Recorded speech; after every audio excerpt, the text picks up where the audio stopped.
Hello, wonderful readers. I'm Lucy. I'm sure you have already heard enough nightmare mother-in-law stories, but I have a different story for you. I will tell you about my nightmare father-in-law, Ricky. My now husband, Evan, was actually my fiancé when this happened. We had been happily engaged for like 3 months when Evan came home to tell me this. My dad wants to move in with us, Lucy. He said that he got evicted and had nowhere to go. I don't know what to do. I didn't say anything. Oh, that's a pretty specific demand. Can't he just rent somewhere else? Why does he need to move in with us? I have no frickin' clue, Lucy. He said that he was low on money and couldn't afford rent right now. Maybe that is why he got evicted in the first place. I don't know what to do. Evan seemed to be at an impasse with his dad. Some background on Evan's family is needed for you guys to understand the situation better. Evan's parents are divorced and don't even talk to each other anymore. His mom walked out on his dad after years of verbal abuse. Ricky was somewhat of a staunch patriarch and always demeaned women. I have met that man twice and understand why Evan's mom upped and left. Now, Evan grew up in both his mom's and dad's household. His dad was very controlling and never let Evan show his emotions. A lot of other things happened which ultimately made Evan go low contact with his dad. His father, of course, doesn't think he is the problem. He thinks that Evan is just weak.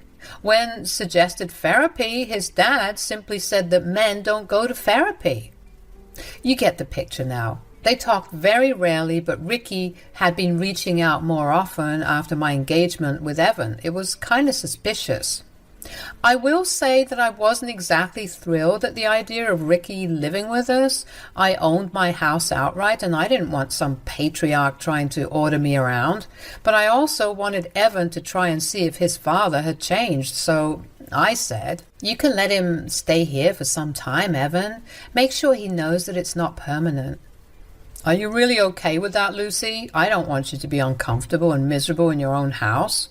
You know how my dad can be. I know, Evan, but it's been years and it looks like he is trying to make amends with you. Just give him a chance and see. That way you can always say that you tried. All right, Lucy. I'll tell him that he can stay for a few months, but if he tries something stupid, you will tell me and we will kick him out. So Evan decided to give his father a chance and told him to stay with us. His father was elated and thanked him for his assistance, but his mother had personally called me up and told me that it was a good idea. That made me very scared. But I didn't stop the move. I knew that I wasn't really going to be bullied out by Ricky no matter what. Besides, my soon-to-be mother-in-law also offered to help if I needed to deal with Ricky. I was confident that everything would turn out fine and there wouldn't be many problems. Oh boy, was I wrong. Ricky moved in with us and immediately started to criticize my decor. He loved the house, but he hated the decorations I did inside. He turned up his nose and said, "Who the hell decorated this house? I'm guessing it was you, Lucy. No man would live in a house like this." Yes, it was me who decorated it. Evan told me to go ahead and do what I liked. He didn't have any preferences. Oh, please. I know you pressured him into this. Evan has been acting differently and forgetting that he shouldn't be manipulated by any woman. But that would change soon. I have come here to make sure you don't take advantage of him anymore. I'm not sure how I am manipulating my fiancé in any way, Ricky, and I would really appreciate it if you don't speak to me like that. Ricky simply ignored me and went about his way. It was bizarre how rude he was to me when I was home. He kept ordering me to cook for him and bring him stuff. I am not a homemaker and actually work from home, but Ricky treated me like his personal assistant. Eventually, Evan noticed these things and told his dad off. He said, "My wife is not your servant, Dad. You need to stop ordering her around. You are a grown man and perfectly capable of doing things on your own. Women are meant to take care of men. You've been giving your fiancé too much priority, Evan. And you aren't even married yet. Look how she complained to you, and it has only been 2 days. Lucy didn't complain to me, Dad. I can see how you have been ordering her around. Besides, I'm her fiancé, and she has every right to complain to me about people making her uncomfortable. What has gotten into you, Evan?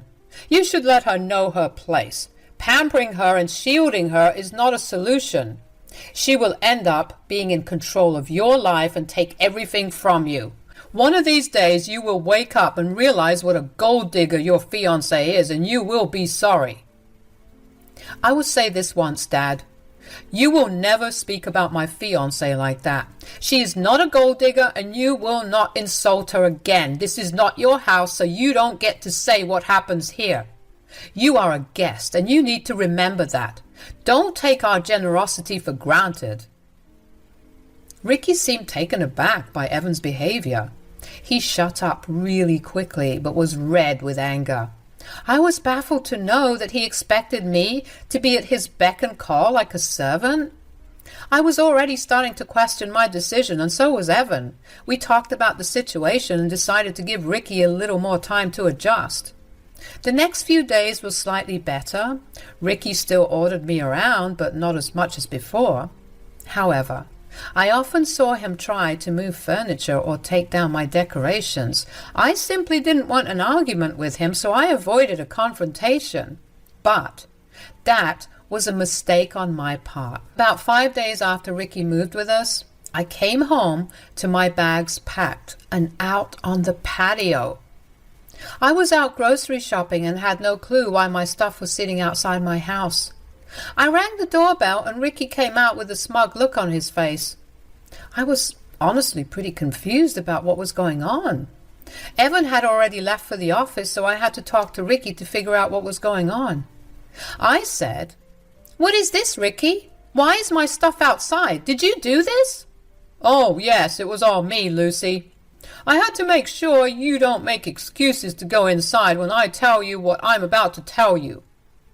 "I am honestly very confused, Ricky. You need to tell me what the hell is going on."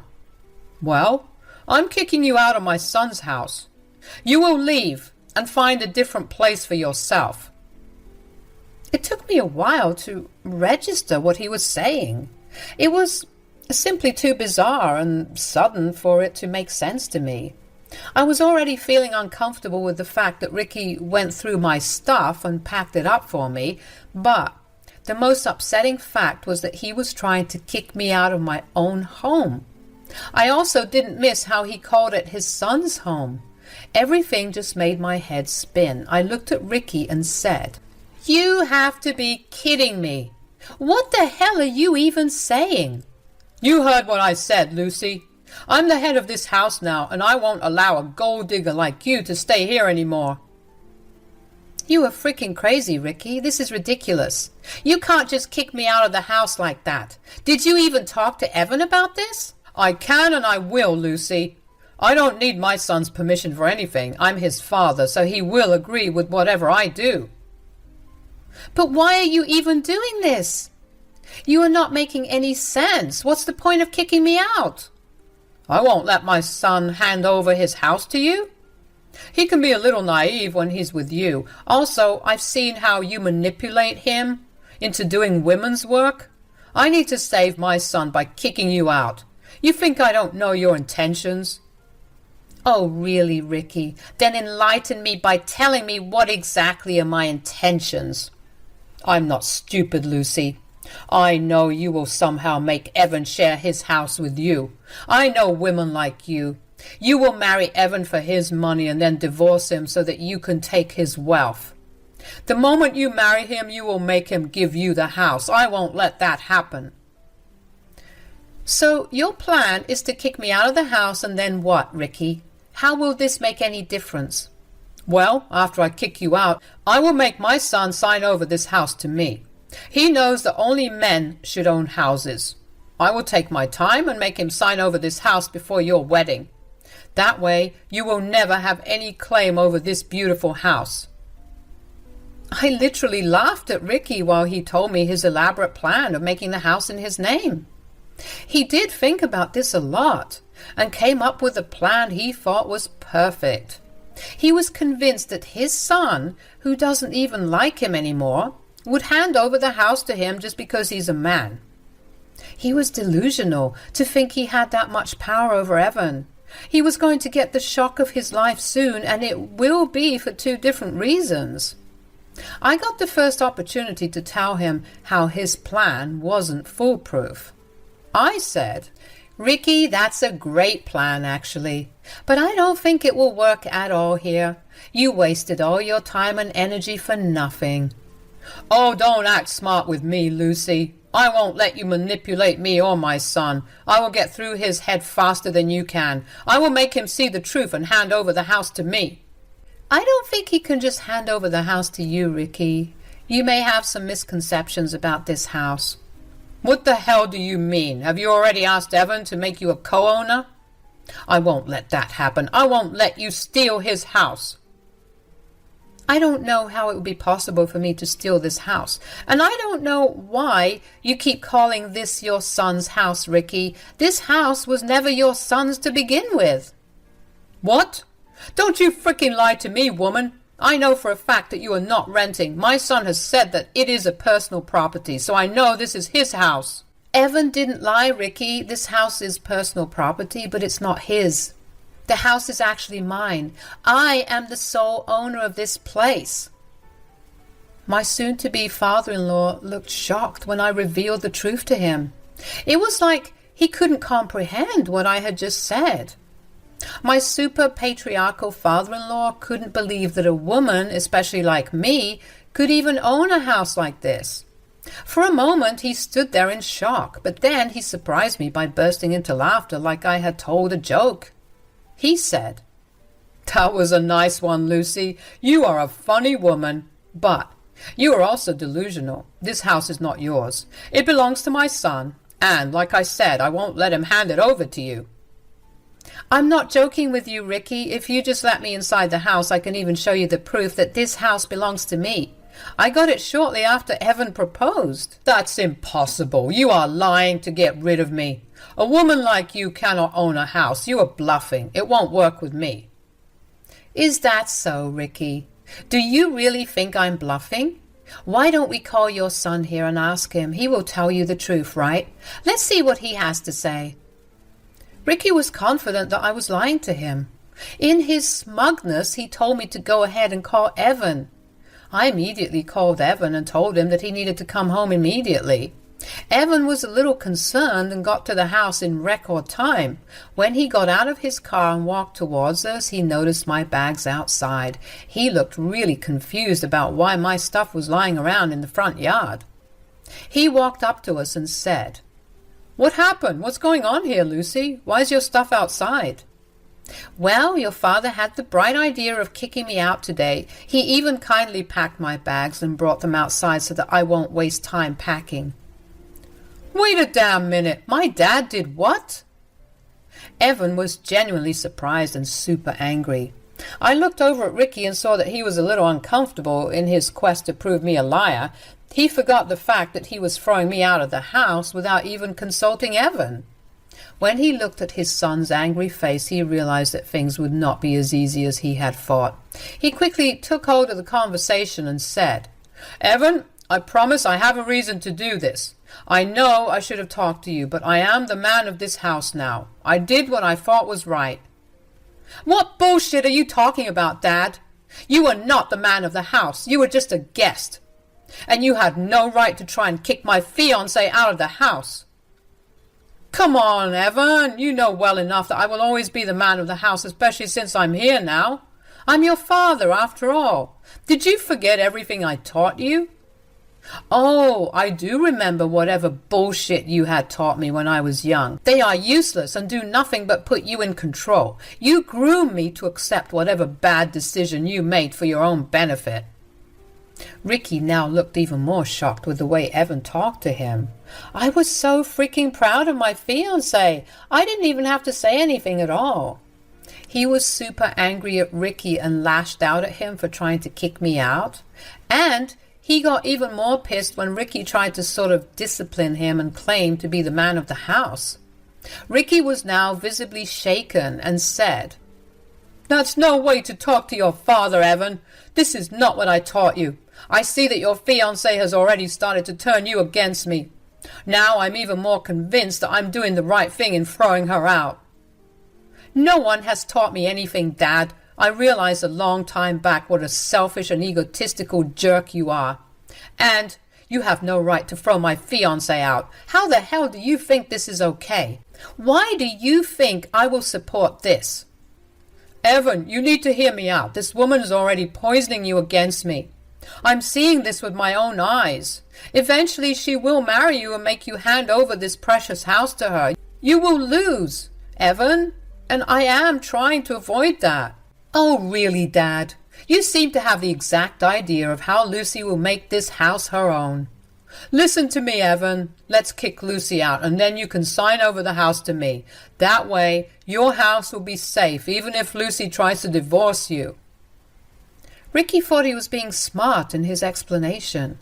Honestly, I still couldn't understand if he was that dense or just seriously messed up in the head. He didn't even stop to think how his son would react to his grand plan. He was just so sure that his son would agree with him and throw me out.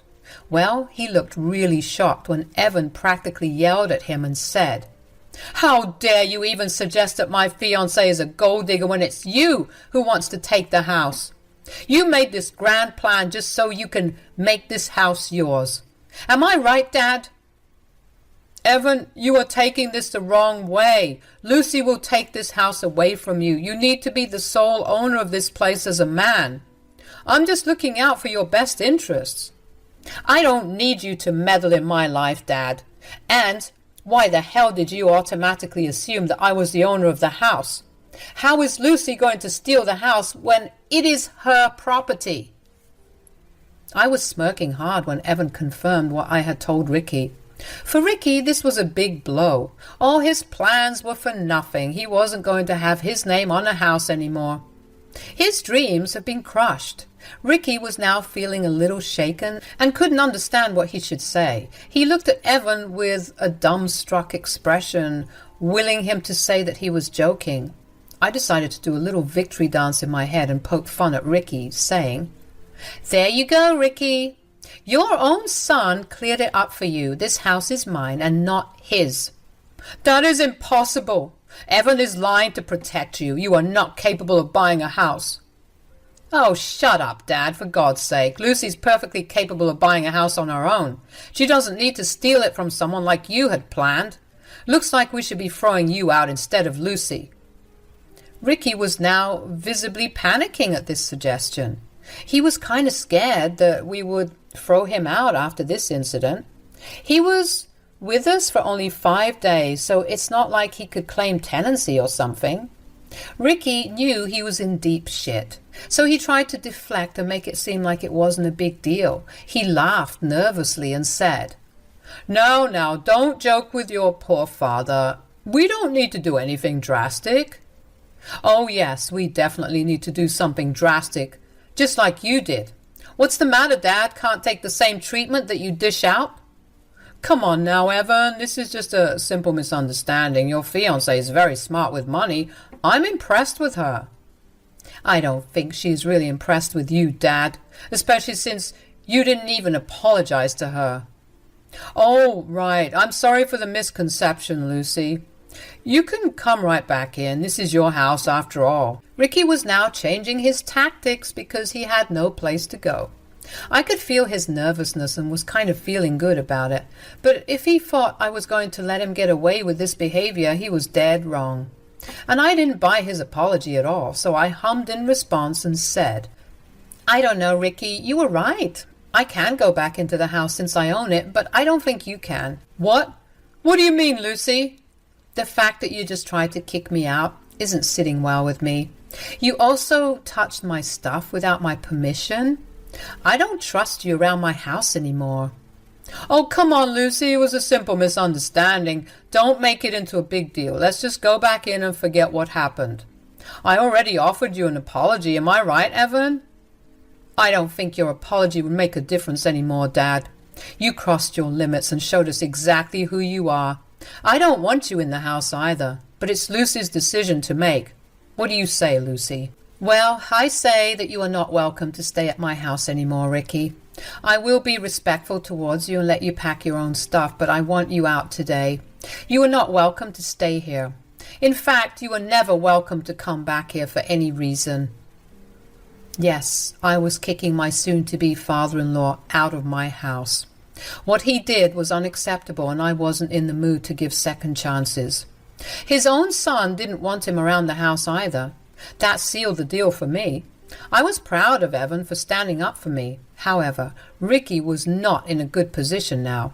He was really anxious and kept telling us that we were making a big deal out of nothing. Ricky tried for a few hours to change our minds. He kept pleading with me and asked for forgiveness multiple times. It was somewhat satisfying to see him ask mercy from a woman. Serves him just right after the stunt he pulled on me. He also tried to make Evan change his mind about kicking him out. After a while, I and Evan both got tired and threatened to call the cops if he didn't leave. That got him up on his feet and right into packing. When Ricky was finally leaving with his stuff, he looked miserable and hung his head in shame. As a final parting gift, we told him never to contact us any more. Evan went one step ahead and uninvited him from his wedding. Ricky once again pleaded with us for a second chance, but it was just not happening. He went on to live with a sister of his who doesn't take his shit at all. She came to our wedding, San's father-in-law, and told us how he had been schooled into submission at her house. He is now living a miserable life, working a low-paying job and being dependent on